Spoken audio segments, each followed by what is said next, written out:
പ്രവാസികളെ തേടി ആ വാർത്ത എത്തുകയാണ്. അങ്ങനെ UAEക്ക് പിന്നാലെ സൗദി അറേബ്യയും പ്രവാസികൾക്ക് ആശ്വാസകരമായ ആ തീരുമാനം കൈക്കൊണ്ടു. ഏറെ നാളായുള്ള പ്രവാസികളുടെ കാത്തിരിപ്പിന് അവസാനം നല്ലൊരു വാർത്ത തന്നെ പുറത്തുവന്നു. സൽമാൻ രാജാവിന്റെ കാരുണ്യപ്രകാരമാണ് ഈ അറിയിപ്പ് വന്നിരിക്കുന്നത്. നമസ്കാരം, പ്രവാസി മലയാളിയിലേക്ക് സ്വാഗതം. പ്രവാസി വാർത്തകൾക്കായി ഈ ചാനൽ സബ്സ്ക്രൈബ് ചെയ്യൂ.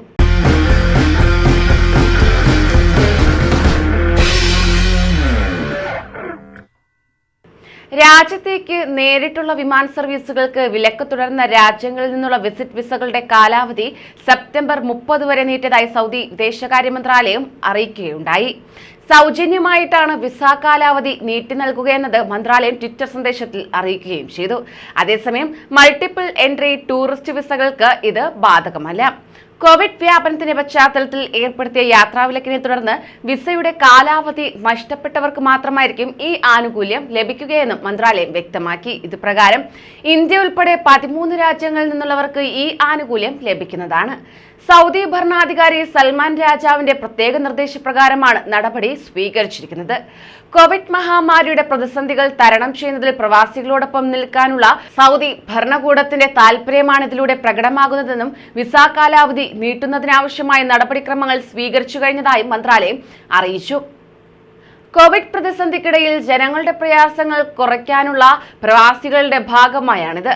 യാത്രാവിലക്കിന്റെ പശ്ചാത്തലത്തിൽ നാടുകളിൽ കുടുങ്ങിയ പ്രവാസികളുടെ ഇക്കാമയുടെയും എക്സിറ്റ് ആൻഡ് റീ എൻട്രി വിസയുടെയും സന്ദർശക വിസയുടെയും കാലാവധി ഓഗസ്റ്റ് 31 വരെ നീട്ടിയതായി Saudi general directorate of passports കഴിഞ്ഞ ദിവസം അറിയിച്ചിരുന്നു. വിസ കാലാവധി നീട്ടാൻ പ്രത്യേകിച്ച് അപേക്ഷകളോ മറ്റ് നടപടികളോ ആവശ്യമില്ലെന്നും അവയെ സ്വമേധയാ നീട്ടുന്നതിന് നാഷണൽ ഇൻഫർമേഷൻ സെന്ററിന്റെ സഹായത്തോടെ ആവശ്യമായ സംവിധാനം ഏർപ്പെടുത്തിയതായും അധികൃതർ അറിയിച്ചു.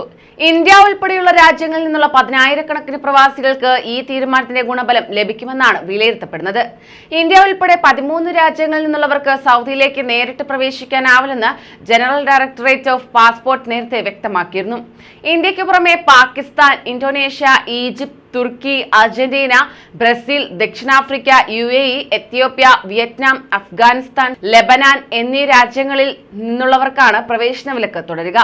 നിലവിൽ ഈ രാജ്യങ്ങളിൽ നിന്നുള്ളവർക്ക് സൗദിയിൽ പ്രവേശിക്കണമെങ്കിൽ തന്നെ മറ്റൊരു രാജ്യത്ത് 14 ദിവസം ക്വാറന്റൈനിൽ കഴിയണമെന്നതാണ് വ്യവസ്ഥ. കൂടുതൽ പ്രവാസി വാർത്തകൾക്കായി ഈ ചാനൽ സബ്സ്ക്രൈബ് ചെയ്യൂ.